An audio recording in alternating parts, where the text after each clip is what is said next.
Welcome to Corrective Consciousness, episode 198, the podcast where we explore the inanity of pop culture. I'm your host, vysethebold, and this is Lotus Prince.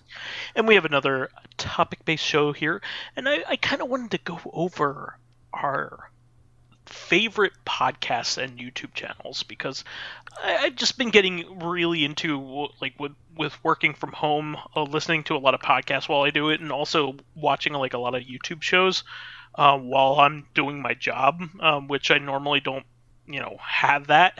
You That kind do of access. that at the office, yeah. Well, I can listen to my I can listen to my iPod, so I do listen to podcasts during the day a lot at the office, just because a lot of the work that I do is computer-based work. So like it doesn't require me having to have my ears free. But I don't really watch a lot of YouTube or anything like that while I'm at work, especially considering that I don't have like an infinite data plan or anything like that. So while I'm at home, I of course can do whatever I want while I'm working, and I've been catching up on a lot of like really good content. But I guess I wanted to go over the major podcasts that I like. Just to start, a lot of the podcasts that I listen to are spun off of like two specific things, and they're kind of incestuous in a bit of a way. Because if you kind of like look at them, a lot of those people like know each other. Or knew each other at some point, or worked with each other, but they've kind of like spun off and done their own thing. But my favorite podcasts are from the Laser Time Network.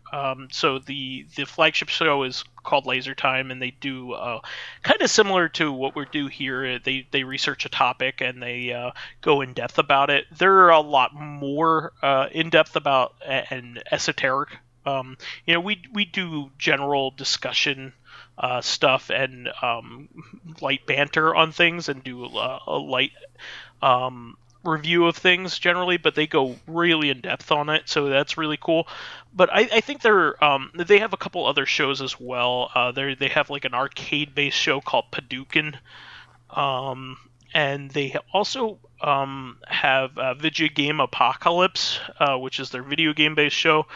But probably my favorite thing that they do is a show called 30-20-10, where they review media and news from the past 3 decades, like what happened 30 years ago, 20 years ago, and 10 years ago each week. And that's really interesting, especially, they're up to the 90s. It used to be, 80s, 90s, and 2000s, but now, of course, since we had the decade change, it's 90s, 2000s, and 2010s. But it's really interesting to see that kind of stuff, and also kind of like to date yourself what what kind of shows up in the 2010 segment. You go, oh man, that's 10 years old now. But that's probably the most compelling thing. The host of them is his name is Chris Antista. He's really funny, and I really enjoy his banter. And he has a lot of really good friends helping out. In particular, Diana Goodman in 30-20-10. And Sarah in 30-20-10 are really, really good foils for him. So I just wanted to throw that out there. I also really like Retronauts, which is hosted by Jeremy Parrish and Bob Mackey. They at one point they were pretty good friends with the Laser Time podcast. I think they had some kind of falling out, but that is also a really good retro-based video game show that is very good to listen to, and they also get some really great interviews. So that one's pretty popular. I'm not telling anybody anything new about those two podcasts, but or sections of podcasts, but I just wanted to throw this out there because I really enjoyed listening to their content. Do you have any podcasts that you'd listen to other than our own, of course, Lotus? Yeah, only really one. It used to be two, because like I liked following Maddox back in like middle school, and it was like the worst things in the world or something. Yeah, the biggest problem in the universe. Biggest problem in the universe. Yeah, like and that podcast. It's like women's tears was one of them. There's always like just petty bullshit to pick out, but like that podcast ended like a few months ago. It was a decent run, although it definitely didn't he have a really big falling out with his original partner? That was a part of it. It was big, yeah. Like I don't even know the full story behind that, but it was. I don't remember if I know the full story. I forgot why Maddox got mad, but like it ended up with him trying to like sue his partner Dick Masterson for like over $1 million or something insane, and it didn't work. Obviously, he probably isn't even a millionaire. I'm thinking that was the whole thing was just an embarrassing disaster. Stupid. Yeah. But the podcast was all right while it was on. It definitely went down in quality toward the end because like you could tell they were getting toward the end of it. But like it started out really strong. Now I listen to like you wouldn't expect this from me, but this is gonna connect to like the YouTubers I follow. So there's one YouTuber that I follow. Like a bunch of the people that I do follow actually were from Channel Awesome back in the day, and I still follow them after the site broke into a bunch of different pieces. But one of them is Alison Pregler, and she does various like movie and TV show reviews and stuff like that. And she started a podcast, which at first I didn't listen to because I was like, I don't know how much I care about this. But then I remembered that most of the stuff she reviews on her channel is stuff that like I wouldn't have followed on my own, like Baywatch. I don't fucking care about Baywatch, but like... Yeah, but hearing a podcast about it can be really interesting. Well, this wasn't a podcast, but yeah, her reviews on Baywatch are the fucking... It's like Old Man Stompy and wrestling. I don't care about wrestling, but listening to him talk about it is amazing. Yeah, so exactly. She has a podcast called Charmed Hard with a Vengeance, like about the TV show Charmed. Charmed sucks. Ugh. Oh, yeah. Oh, yeah. It's really low rent Buffy the Vampire Slayer. It's like... Yep, and apparently really the new terrible show... Because there's a new show now, but apparently it also sucks, and it's like, dude, you had like 20 years or 15 years or whatever, and like fucking... I mean, maybe they're just trying to be authentic. Yeah, I know. They're actually doing a very good job with the source material. But yeah, so like it's like Charmed Hard with a Vengeance, like Die Hard with a Vengeance. So they call it Schwav for short, CHWAV. Schwab. And it's pretty great. Like at first I didn't even get it. Like welcome back to Schwav, and I'm like, is that some word in the show that I'm missing? No, it's the fucking podcast. I'm oblivious. But they talk about the show and like what happens in it and like character quirks. What was kind of funny is that they also do like a Charmed rewind sometimes where they go back and look at an older, like, when was that show out? The 90s or 2000s or whatever? The old show? It was late 90s, early 2000s. Yeah, but they would end the podcast with a talk on like any particular outstanding like hardcore 90s fashion that we look back on and we're like, what were they thinking? It's pretty great. So it's just fun to hear them talk about Charmed and just like what a shit show it was / has become with some decent moments interspersed throughout. But that's really pretty much what I do for my podcast. I don't tend to listen to podcasts, but I find that to be pretty enjoyable. Yeah, I like stuff like that. I like deep dives into bullshit. That was her YouTube video series on Charmed until she finished the series. And now Baywatch, and both of those things, God, I do not fucking care about Charmed or Baywatch, but like her reviews of them are like some of my favorite stuff on YouTube. It's amazing. I also really like Conan O'Brien's podcast. I have been a huge Conan O'Brien fan since I was in high school. And I used to deal with insomnia by watching late night talk shows and all that stuff, and like Conan O'Brien was my favorite, and he's hilarious. I'm so thrilled that he's still on, and I still consider him the best out of all the ones out there. You know what you gotta do is look up just every single time Norm Macdonald has appeared on his show. Oh boy, that stuff is legendary. Carrot Top, oh my god, Carrot Top's is the best. Nothing beats that. Well, Carrot Top's appearance, or Norm Macdonald talking about Carrot Top? Talking about Carrot Top, chairman of the board. Movie chairman of the board. Oh yeah, so like good. One of the people who is going to star in the movie, and she's there to promote the movie. And Norm Macdonald is just shitting on the movie right there in front of everybody. Yeah, but shat on it in the funniest, yeah, most and he was 100% right, too. That meanest movie way fucking possible. blows. Yeah. Yeah, it's like, I'll tell you what that movie is. Box office poison. And everyone, like, flinched, even though they knew he was And what's right. the movie called? Chairman of the Board. Yeah, What do are you something going to do with with that, that? you freak. Is it spelled B-O-R-E-D? It's great because, like, even though he just fucking sabotaged that movie promotion, like, he makes Conan laugh every single time. It's great. And Did you see when Norm came on when Conan had recently... He was going to do The Tonight Show, but then he didn't? Oh, no, he did The Tonight Show, but only for 10 months. That's right. Yeah. But did you see when Norm came on, like, after he was back to The Late Show? Yeah, so with the gift basket? What ended up happening was I think Norm ended up being his last guest on the Tonight Show. So he came with his congratulations gift basket for him getting the Tonight Show. Yeah, oh sorry, it's a little old. Yeah, and like he was reading the card, which he obviously wrote recently, and it's the funniest shit. He was like, congratulations on your permanent position as the host of the Tonight Show. They can never take this away from you. Like stuff so like funny. That. It's like, oh god, it was really funny. He too was screwed over by NBC back in the day as well. Oh, he was. Yeah. Did you ever see? I'm deviating from podcast now, but Sure. Did you ever see when he opened on SNL after he came back? It was only about like 8 months after he got fired, something like that. But did you see when he opened that SNL episode? Yeah, it's so funny. I can't believe they let him do it. I can't believe they continue to let him. This is like the biggest case of I guess the show must go on I've ever seen, because like you can't just stop him. The point he was making is just like, I don't think I got any funnier. I think that SNL got way worse since I left. Yeah, that was what he said. Yeah, he was like, this is really, but his setup for that, he's like, and just think, only a little while ago, I wasn't funny enough to be allowed in the building, and now I'm hosting the show. So what happened in that short period of time? Did I get that much funnier? No, I think like it was like you guys with the show. Now the show sucks, and it was so fucking brutal. Yeah. Like it was like.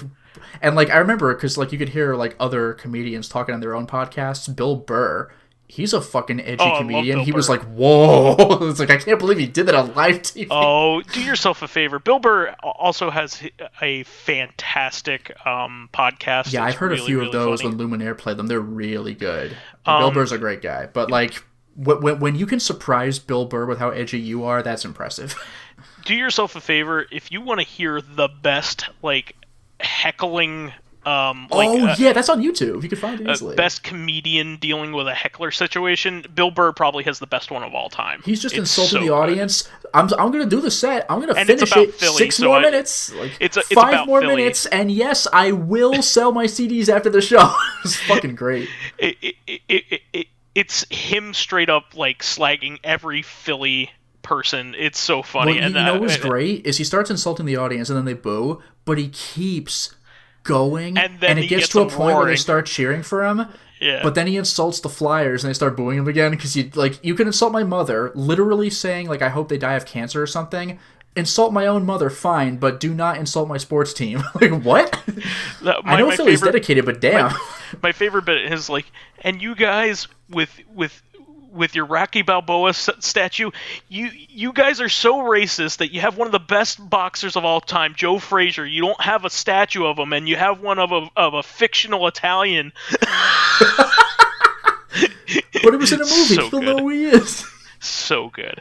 And the thing is, like, he had a comedy show, and that wasn't it. Like, all that shit was ad-libbed. He's a fucking beast. It's like in Full Metal Jacket when the drill sergeant was just like insulting all the privates on day one. Arlie Ermy, yeah. Yeah, that's the one. How tall are you? Like 5'8". 5'8". I didn't know they stacked shit that high. Like, apparently all that shit was ad-libbed, and everyone like couldn't believe it. Like, Bill Burr was the new version of that. It was amazing. Oh, he destroyed Philadelphia, and they deserved it. They really did. They were drunk off their asses just being assholes. It was like, if you've ever seen videos of, like, that one heckler giving the comedian a hard time, it was the whole fucking audience. Yeah. Oh, he destroys. It's so funny though. Like, Yeah, do he yourself a blasts favor them the fuck back, and it do yourself a worked. favor and find that. That It's shit so never good. works, and it worked. Yeah, Bill Burr's a fantastic human being. I should add, he's He a really really is. cool person. But again, you can see a bunch of YouTube videos where the comedian very cleverly gets back at the heckler, but nobody comes back from a whole audience, like except for Bill Burr. Yeah, no, it was amazing. But yeah, that I love Conan O'Brien's podcast because his interviews now, his show's a half hour long, and it used to be like an hour long. And so he only gets to kind of do a bit of a reminiscing story, and then like their promotion of whatever they're doing. So his interviews tend to be pretty quick because he only has enough time for a short monologue, a short skit, and then the interview on his current show. Yeah. So it's kind of like Graham Norton. It's really snappy. I like the format, but it's it's short. So his podcast has a much more in-depth interview. He can basically go on as long as he wants with the people that he's talking to. Sure. And some of them are just like super funny because he's usually interviewing a comedian. And other times they're like just super interesting and also gives you some introspection into the people that he's talking to. Like a few of the best ones that he's ever had. He's actually interviewed almost all of the current late night talk show hosts. Oh wow! Except for Jimmy Fallon, which I can understand why he's not doing that. But But I should point out, by the way, like, even though you see them all the time on TV and you hear them all the time on podcasts or whatever, it can be tough to do a good interview. Oh sure. Like let them say what they're supposed to say, like direct the questions of the conversation. Don't try to like force it back into whatever thing you had originally planned unless it's like exceedingly important, because like I mean, like I've heard like there are some like YouTubers that are like, I'm not gonna name names but they're like amazing, and when they try to interview, but like a lot of it is because their stuff is scripted and like edited, and when they went for interviews on like live podcasts, that was cool as shit, but like it's not the same when you have to do everything in like one take and everything like that, and it feels different because it is different. Yeah. And it's not as easy as people may make it look. Like when you watch talk show hosts do their interviews or whatever, these guys have been doing this shit for years. Like they know what they're doing now. Yeah, he's had some really, really solid, really funny ones that I really enjoyed. Like he's done. He did one with Howard Stern that was like phenomenal. And apparently Howard Stern, he kind of went from like a rock jock, like a shock jock, to probably like one of the best interviewers ever. Like a lot of people just his interviewing chops are like fantastic, and he gets people to really open up on his show. Howard Stern considers his best interview to be Conan O'Brien when he was on his show. That's great. And because he was talking about his depression, like he actually like opened up. Oh, Conan O'Brien's depression? Yeah, exactly. Yeah. And vice versa, Conan had Howard Stern on, and Howard Stern talked about his depression on Conan's, and it was like really, really good. They weren't just like doing a bit or anything; they were like talking about real deep stuff. Oh sure, yeah. And that was excellent. His interview with Stephen Colbert was really, really good. It was phenomenal. In fact, did they ever touch Lord of the Rings? I don't know about Lord of the Rings. No, Steve Colbert will run fucking circles around you with Lord of the Rings. No, they just talked about being late night talk show hosts like their reverence for David Letterman and things like that. Because Sure. Conan was the first replacement for David Letterman on his NBC show. That's right. And Colbert was his replacement on the Late Show. Yes. So they were both the replacement for Letterman in a way. So. But let me see some of the really good ones. He had Paul Rubens on, who's famous for playing Pee Wee Herman. Well, no. He's famous for playing that guy whose name I forgot in Buffy the Vampire Slayer movie. or the Spleen. By the way, did you ever see the Buffy movie? Yes. Do you remember Paul Rubens' death sequence? Because it's the greatest thing ever captured on camera. Isn't he like floating at the time? No, it's like it's the most not give a shit acting like ever. Like, did you ever, like, there's this really, like, do you remember those really old YouTube clips we found with, like, the guy going, oh god, oh man, oh yeah, god. the spinning thing. Do you remember that guy who got killed in that ninja movie? He goes like, ah, and then does like this shrug, like, before falling over. Yeah. Like, Paul Rubens was like doing one of those. He gets stabbed, and he's like, ah. Yeah, but that's kind of a goofy movie. Yeah, but like, he overdid it. Like, I remember that. Ooh, yeah, I do sits remember down, that now. kicks very lightly a couple times. It just doesn't fucking stop. It's the goofiest thing. It's amazing. He had on Eugene Levy and Catherine O'Hara, and Nice. they were really funny. He had Charles Barkley on, and I laughed my ass off. The patron saint of Corrective Consciousness.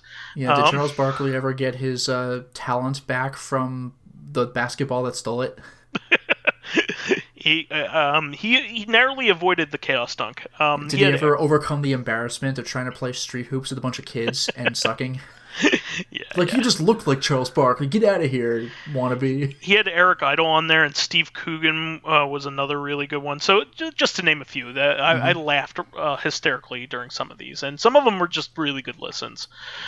Now I kind of want to branch off and go into like my favorite YouTube channels, not necessarily like gaming related. Some of them are and some of them aren't, but I really like Unusual Videos. They release this unusual memes compilation every single week. You've linked me to a few of those, yeah. And they're always really funny, but they're also really cute too, and they're not really mean-spirited. I kind of like it almost reminds me of Ray compilation. William Johnson without the commentary, because like Ray William Johnson gathered a bunch of popular videos, and he was like, "Look at this. Here's a thing. Like this video's coming up." But the Unusual Memes, it's just the videos, and they're all like 10 seconds long, and it just goes through them real rapid fire. Yeah, most of compilations like this have some like mean-spiritedness to them. These are mostly just funny people. or wholesome. Yeah, exactly. And they have video game references, but they tend to have like a lot of like cute animals in them. It just and looks stuff. like a lot of like popular TikTok stuff. Yeah, it's really solid compilations every single week. I also really like for film analysis, collative learning, Rob Ager. Collative Consciousness? No, it's collative learning. Oh. But yeah, he does some really in-depth studies on like Kubrick films, for instance, Okay. and a lot of other 80s movies. But I really like his takes on like Blade Runner and 2001: Space Odyssey and Shining. There's some really, really good content coming from him. He tries to be sarcastic sometimes, and I don't quite like that, but I like his in-depth studies. That's the things. thing. I don't mind sarcasm if that's their thing, but when you're doing like this literary deep dive and all of a sudden you crack like one joke, it feels weird. Yeah, my brother recently linked me to this guy who I think his channel is like instructions of how to play like board games that are like intimidating. Like my brother linked me to a video on like the game Diplomacy, which the execution actually looks relatively simple, but all the notation and stuff looks just daunting when you first look at it.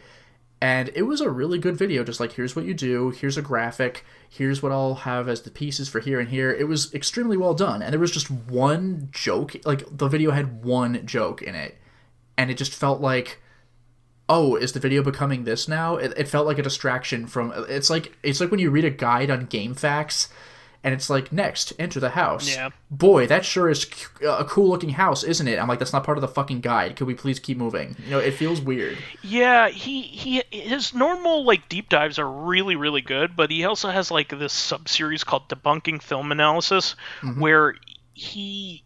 I think is trying to like thumb his nose at people that say that deep film analysis is not a worthy thing to do.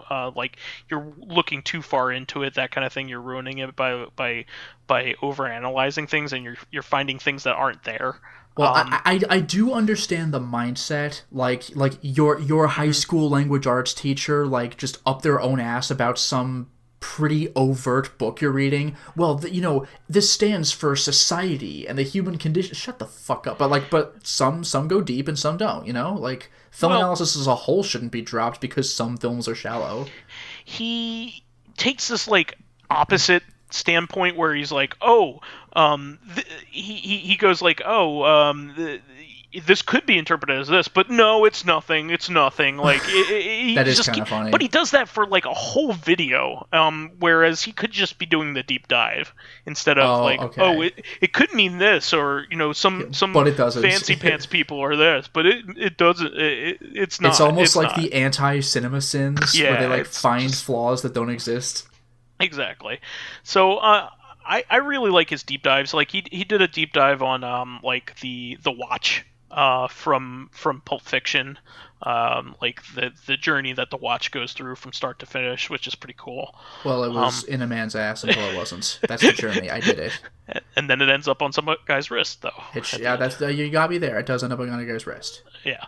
So I also have another couple ones that I wanted to mention real quick. I really like this new channel that I just got into called Demo Scene TV, which has a lot of really cool demo scene things that like are you familiar with like the demo scene from like the Amiga or anything like that? Have you heard about these things? So what the demo scene was basically people would program these visual things with accompanying really awesome like electronica music made with like people would program the Commodore 64 to display graphics you never thought they could, just because they were using all kinds of programming tricks and stuff. Okay. And then they would set that, and they would just be visualizations. They wouldn't be like an actual game. I was gonna say, is this almost like on PC, like making art out of like ASCII? Like you just didn't think they could do that? Yeah, it's basically they would make 3D things on like computers that would have no business having 3D rendering and things like that. And so it looks 3D, like when you draw the cube by doing two squares and connecting them, stuff like that. Exactly, and it would be set to really awesome like electronic music using those systems natural chipsets. So of course anything from like the Amiga or the Commodore 64 sounds amazing. The Commodore 64 is one of those systems I really didn't think I would be impressed by its sound chip, but nope, prove me wrong. No, it still sounds good. Yeah. Why don't you give a few mentions there? Yeah, so I already mentioned Alison Pregler. She has a channel called Movie Nights. Again, movie and TV reviews, but her Baywatching stuff is like, just I like eagerly await the next one. Yeah, like, I mean, there are a bunch of channels I'm subscribed to where I'm like, oh, the new video's out, but like, I get like legit excited when fucking Baywatch shows up on my feed. I do not give a fuck about Baywatch, but her show, Baywatching, is like... It's just like ordering a book about wrestling video games. I mean, it's... Exactly. Yeah, I don't care about wrestling, but I do care about this. Yeah, her Baywatch... her take on it is called Baywatching. It is so good. It just freaking killed... She almost, like, DBZ abridges it, giving characters, like, new personalities. I mean, she describes what happens in the show. It's like a review style, but she'll throw in jokes like that, and it just kills me. Like, every damn time. Same goes for the user Phalus. He also reviews a bunch of movies and TV shows. He has a bunch of reviews of these movies made by like Good Times and Dingo Pictures. They're like really shitty cartoon versions of like fairy tales and things like that. They're fucking garbage, and he just deep dives into them. I love that. He's also reviewed series. Like, he's currently doing Teenage Mutant Ninja Turtles: The Next Mutation. I think it's called The Next Mutation. Yeah, the Saban one. The one that was utter trash. Yeah, and the like live action. Unwatchable. Yeah. Yeah, he's going into that. I feel so sorry for him. His reviews are funny, but that show is like unwatchable. Yeah, that was actually made by the Power Rangers guy, Saban. Well, do they have to add stupid like sound effects every time anything happens? It's like as a kid, I think I did like one episode. I'm like, that is what? Do they have to add breasts to a reptile? Dude, that like it's the sound effects. Like, I can't get through an episode. It's like, I said unwatchable, not really. It's like unlistenable. Like, it is impossible. I don't know how the fuck Phyllis is getting through it. And he also reviewed like, this is over, but he reviewed the TV show Mortal Kombat Conquest. That was amazing. Just his coverage of that show is just so damn good. And man, I didn't realize how that show ended. That show is ending. Not Fails' show, Mortal Kombat Conquest. That show is ending. It's one of the most accidentally edgy things I've like ever seen for a TV series finale. Oh yeah, because it was supposed to tease for season 2, where like I guess Shao Kahn like and his men like killed all the main characters, like, or did they? But then that was the end of the show. It's like, whoa, like holy shit. Like, apparently there was, like, a website back in the day that had, like, a little bit of text, like, oh, we were going to do this and that. But, like, the show basically ends with just our heroes dying and Raiden loses. I was like, wow. What? It was supposed to be a season finale, but it was a series finale. Like, god damn. But I also very much enjoy Red Letter Media. I was going to mention Red Letter Media. Yeah, they have a bunch of great stuff. They have Half in the Bag, where they review... Half in the Bag. Where they review a movie that, like, just came out. The Mr. Plinkett stuff is the Mr. Plinkett legendary. stuff is what put them on the map. Where they reviewed a bunch of Star Wars movies, but what really put them on the map was their episode 1 Star Wars Phantom Menace review. And at this point, they've done Plinkett reviews for all the prequels and 2 of the 3 new sequel trilogy. I think they said that they won't make another one. Like, they refuse. Did they? I think the last one they made, they said was going to be their last one. Their last. Well, it was called The Last Plinkett Review, but I thought that was because the movie was called The Last Jedi. It ended up being The Last Plinkett Review. Oh, no it didn't. No, it didn't. Because there's another segment they do called Re:'View, like review. Sure. Those are really great, too. Yeah, where they talk about some classic movies they enjoyed, or, like, the new season of Star Trek, so they did it for Discovery and Picard. Picard made them so mad. I mean, they're not like angry reviewers, like, oh god damn, this movie fucking sucked, but like you could tell they are not happy. That's kind of funny because some people really hate Picard, but some people really love it. It's kind of weird.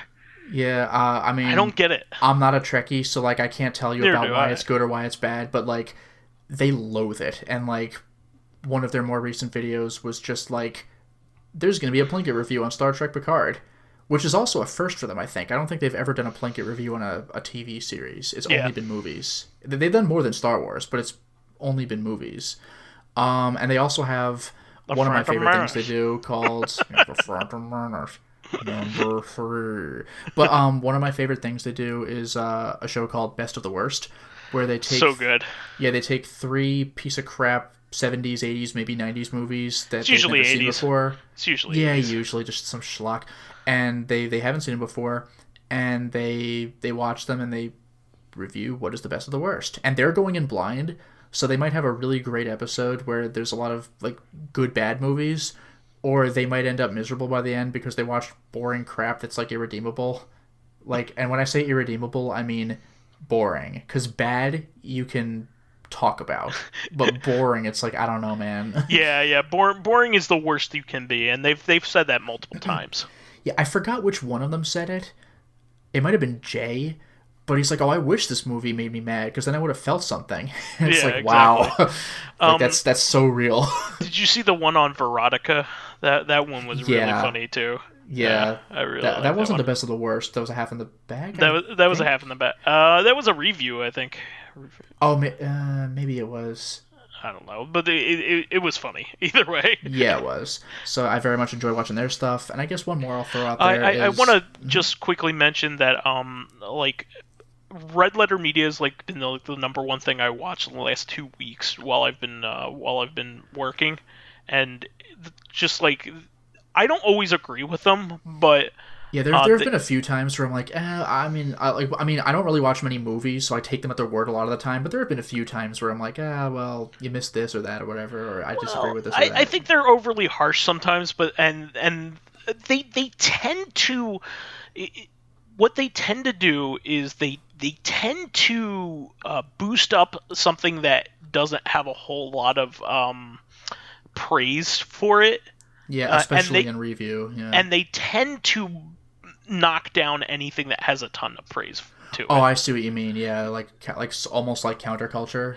Yeah, they almost have a counter opinion a lot of times. I mean, well, it's not so much a counter opinion as it wasn't that good or it wasn't that bad, but it's not like the opposite of what the audience thinks. Yeah. I've noticed that what Mike and Jay tend to really look for is movies that are reviewed very highly and very poorly. Yeah. Because they're like, well, that's going to be interesting. Because when the entire audience loves it, it's like the new Star Wars. They're like, it's probably gonna be okay, I guess. And if the entire if it's like a 1% on Rotten Tomatoes, it's like, well, nothing is that bad. It's probably gonna be like some mediocre movie that like okay, so like that's their take on things. Yeah, but by and large, I really like hearing what they have to say, and especially if it's a movie I don't give a shit about, I'll definitely like listen to what they have to say. Like Jack and Jill, like they did oh a my God, really that was way deep back. dive on Jack and Jill, and that was hilarious. But like no, speaking of what you were saying, like listening to them while you were working, like when I watch their new videos, I pay like attention. But instead of podcasting, I'll put on like Best of the Worst or whatever in like the background when I'm doing something else. Yeah. But go ahead. I'm sorry. Yeah, now the last thing I was going to mention is I got into him. He's been around for far longer, but I got into him only relatively recently. But just Donkey, video game Donkey. His videos are fucking funny. Like he usually does like 5 to 7 minute long reviews of something. Sometimes he's just really damn goofy, but if he's really passionate about something, you could tell he'll do like a more serious take on something. And some of his videos are just what appear to be highlights of when he streams something. So his quote review of something will just be him like getting frustrated by some part of the game or like laughing at something that was intentionally or unintentionally hilarious. Like his Undertale video was great because it was just about him, like just his reactions to like the final boss or like laughing at some joke in the game. He never actually talked about the game. It was clearly just clips of him like while he was playing it, and that's all you need. It's fantastic. Yeah. Wow. Well, I just kind of wanted to do like an overview like that because like there's plenty of other people that I watch, but I just wanted to put out the most interesting ones that I think that would have some crossover appeal here with our fans. Yeah, you know what? One more thing I will throw out, because I mean everybody's heard of the Video Game Nerd, but like I do like their relatively new series he has on his channel, Cinemassacre. The rental reviews. Yeah, rental reviews. Yeah, it's really like good.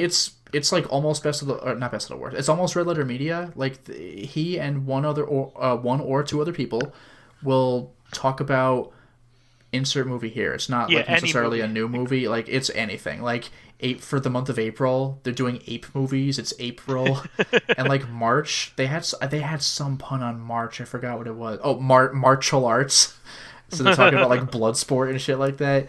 So like they just pick what they find amusing and talk about it, and it's just interesting to hear just a conversation. You know, like it's just talking. They're not doing characters. It's just talking about a movie. It's like again, it's like Red Letter Media where it's like we're VCR repairmen and we have an excuse to be on this set. And then they just drop character like immediately and just talk about the movie. So like with James and his friends, we're running a video rental store. It's like from the 90s, but it exists now. Okay, now that the premise is over and they just do it. Yeah. So it's pretty great. Yeah, Red Letter Media is a little bit even more sarcastic than them, but yeah, I mean, Red Letter Media has like actual story segments, but if they do them, they'll bookend the show. Otherwise, it's just like, hey, we're VCR repairman, okay, and they just talk. They just drop character very quickly. Yeah, because who gives a shit? That's not really why you're here, and they know it. Yeah. No, I want to see the new storyline in the saga of them milking Mr. Plinkett for money while the reviewers repairs VCR. No one's really here for that. Even when they get funny with it, you don't click on the next video because you want to know how the story plays out. You want to see what the review is like. Mm-hmm. Well, if you don't have any other ones that you wanted to add, I think we should go on to fan stuff here. Well, sure.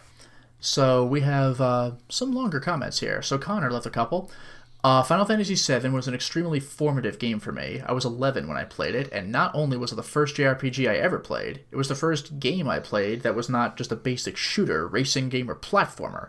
I was obsessed with its characters and world for years afterwards, and it's still one of my all-time favorite games today.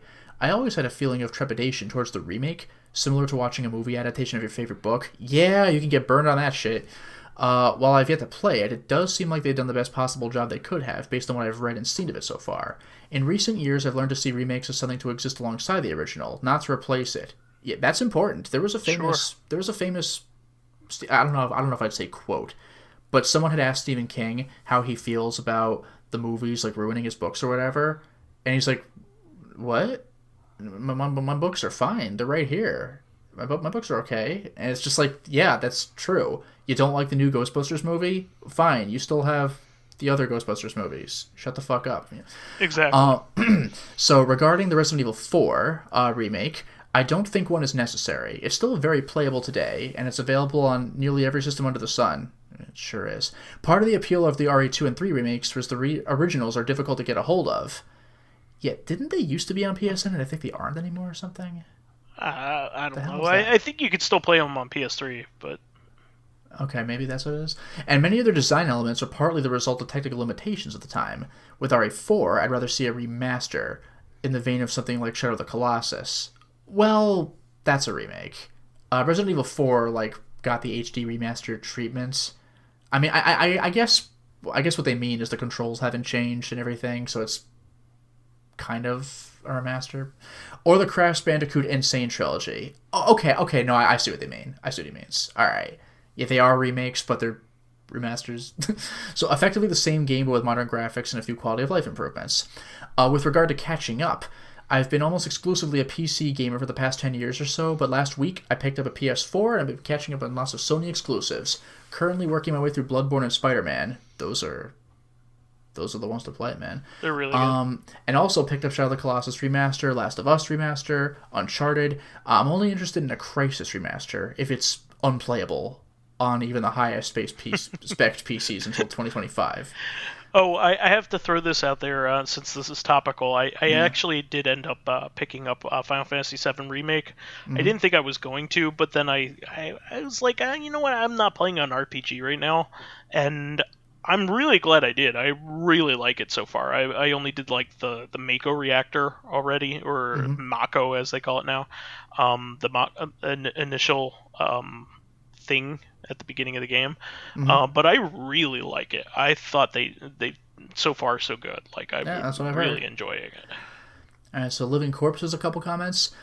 I found out about a screamo band called Vermicide Violence. They have songs about diseases like COVID-19 and other health issues and how to prevent them. I really like their songs West of the Nile and Gingivitriolic. Or, gingivitis, gingivitriolic. They came up in the spotlight lately because of their song Corona Viscerated. Jesus fucking Christ. Featuring Jared Dines. Alright, well, how about some good news? I learned this a few months ago, but never had a good chance to bring it up, so fuck it. Scientists have made the first programmable life forms called xenobots. They are bioengineered from the fetuses of African clawed frogs. I don't know how you come up with that animal, but alright.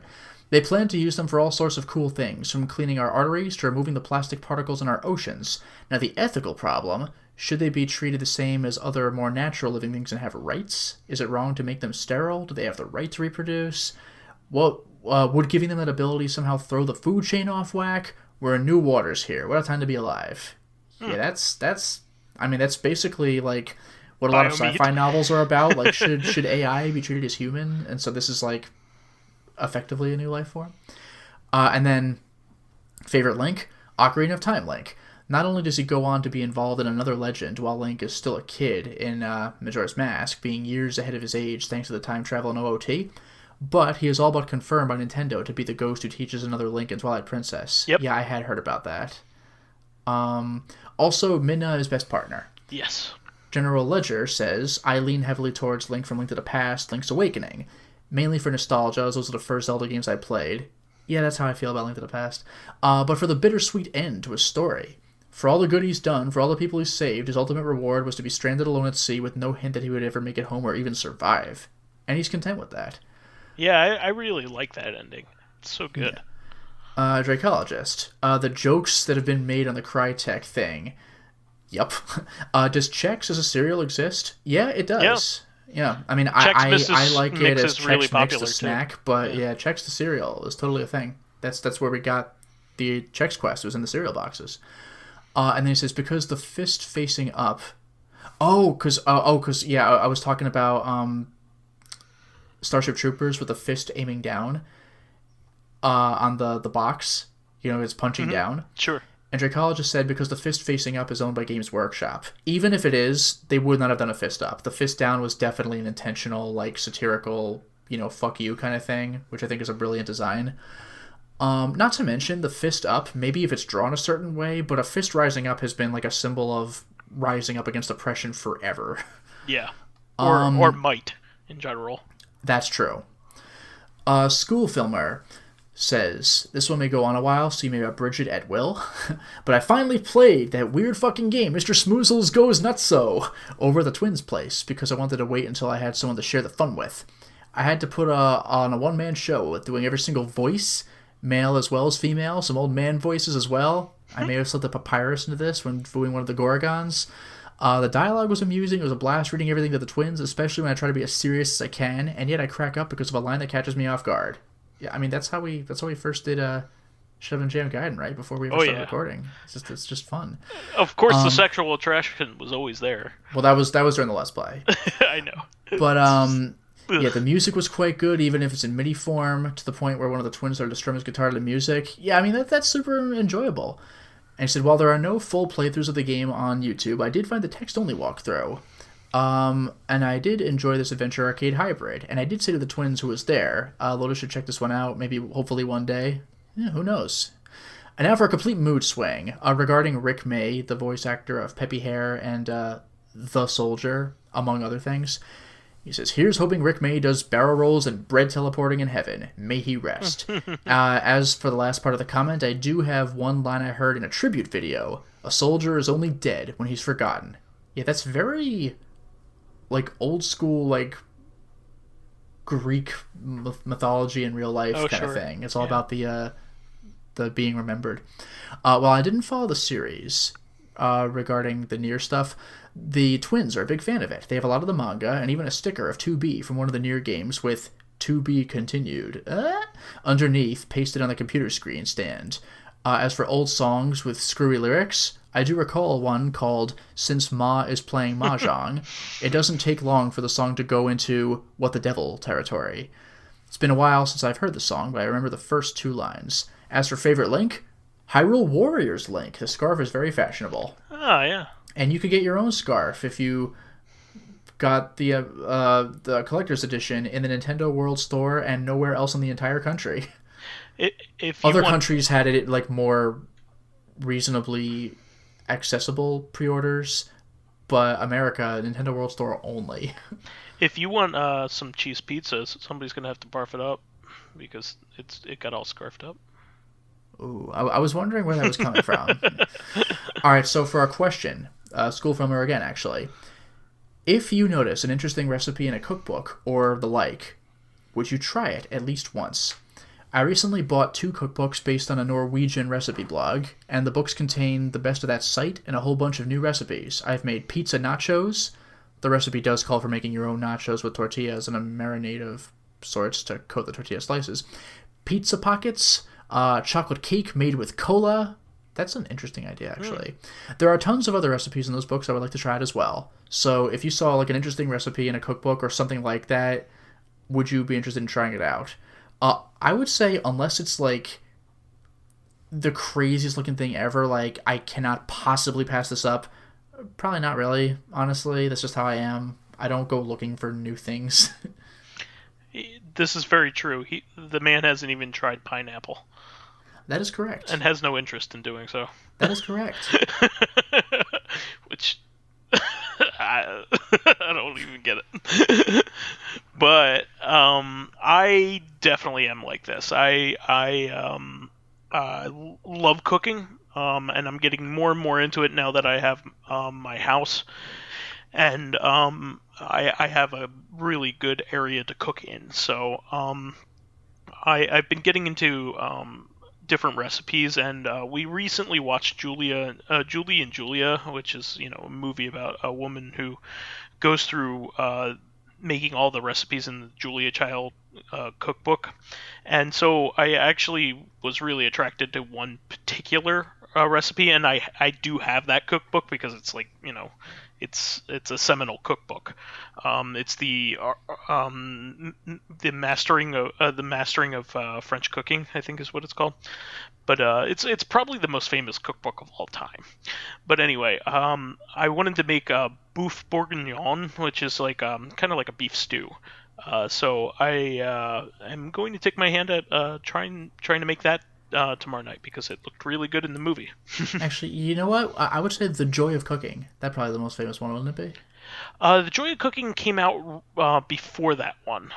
So yeah, that The Joy of Cooking and Julia Child's book are probably both like of them the are two way up biggest there. ones probably ever. But the Julia Child one has more credibility. I'm curious. I don't know if you go for this, but there are books or at least internet things with this stuff like that. Have you ever seen any of those cookbooks or like online recipes or whatever that's like how to make that one food that I know you noticed from Lord of the Rings or stuff like that? Do you ever go for stuff like that? You know what? I've never done like a novelty thing, and I think that would be really cool. Especially there's somebody who made every dish from the Miyazaki movies. Yeah, exactly. That's what I'm talking about. Stuff yeah. like that. Yeah. I would love to do the Miyazaki movies because I've been showing my fiance them recently. We watched Spirited Away just recently. That's arguably his best one. Yeah, we also watched My Neighbor Totoro, which is probably the runner-up or the other best one. I've actually never seen that one. Yeah, it's amazing. Probably the best ones of his I've seen are Spirited Away, and my first or second one I ever saw was Princess Mononoke. So Princess Mononoke was like the first one that was super popular in the United States, I would say. It's really good. But My Neighbor Totoro had come out before that, but it was that Princess Mononoke was like released during the age of like anime being like a modern success in America. Yeah. So that's around the same time that Spirited Away came out in general. Came out only like a year or two after that. Yeah, it wasn't terribly far. Yeah, because the original release of Princess Mononoke was way before that, but the localization. Yeah, I took saw a it while. on video. Yeah, And exactly. they got a star-studded cast for the voice acting, by the way. Almost all of them did because they were all localized by Disney. Well, that's at the true. time. They were big enough. Yeah, the Disney brought them over. Yeah. But you know what the funny thing is? My first Miyazaki movie was like one of the, I think, lesser known ones. The Lupin the Third movie, Castle of Cagliostro. Yeah, I was actually gonna say, I watched that one only about a year ago, and I absolutely love that one. Animation, dude. And yeah. you like that at the end where they're talking about East Germany? Like, oof, that dates the movie. Huge amount of influence that movie had over video games, manga, and anime after that too. Like even they attribute like some of the backgrounds to Castlevania 3 to the Castle of Cagliostro. Oh, I could see that with the big clock tower. And specifically like the beginning of the game with the crucifix in the background and all that. Oh, okay. Yeah. That movie's great. I watched Nausicaa only about like 6 months ago. Yeah, I hear that one's also brilliant, but I haven't seen really that one. Good. I saw Howl's Moving Castle a long time ago. I need to rewatch that. Not my favorite, but very good. I've never. That might be it for me, actually. I need to. I wanted to watch Kiki's Delivery Service. I didn't. Get a chance same. to watch But that. this like Miyazaki's made a lot of movies, and I think I've only seen like 4 of them, which is kind of a shame. There's also Ponyo. I didn't get a chance to see that one. Yeah, there eventually came a point where I just stopped going to the movies. So like, I missed Ponyo. Like I saw Howl on TV. Yeah, there's some of them I completely missed, but There's like the Secret World of Arietti. Yeah, Porco Rosso. I don't have any reference to. Yeah, there's 2 movies with like that cat, like the I don't know. Anthropomorphic cat. Yeah, I don't know. But yeah, I would like to do that. Like the Howl's Moving Castle really has like the best looking breakfast of all time in it. Yeah, and that the premise of the movie is also brilliant. Yeah. I think we answered that pretty well. That question about food. But yeah, I am that kind of person where I'll just like watch an anime that's primarily about making food because those exist for sure. Oh sure. And then just make that food. Or like Yeah. anything Sanji makes in One Piece, just like, oh, like you know when they do that thing where the food sparkles somehow. It's just like, oh, I gotta eat that. I've been making really good food lately, so and trying new things. So I've been making risotto and things like that. So I for sure. Risotto Nero from JoJo Part 5. Yes.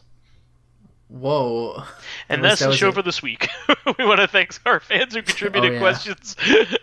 Please keep us supplied with awesome topics by submitting questions of your own via the YouTube and SoundCloud pages.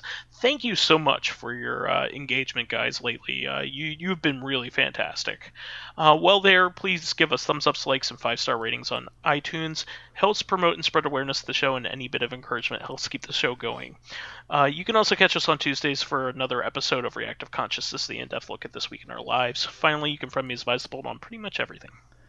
And you could follow me on my YouTube channel, Lotus Prince. You can hit me up on Twitter at Lotus Prince. And finally, if you are interested in seeing my videos early, getting in on exclusive live streams, selecting upcoming games for me to Let's Play, or getting in, now I get it right, conversations with me and other patrons on Discord, then perhaps consider swinging by my Patreon account, which can be found at patreon.com/LotusPrince. All right, we'll catch you on Tuesday. Until next time, everyone. Bye-bye.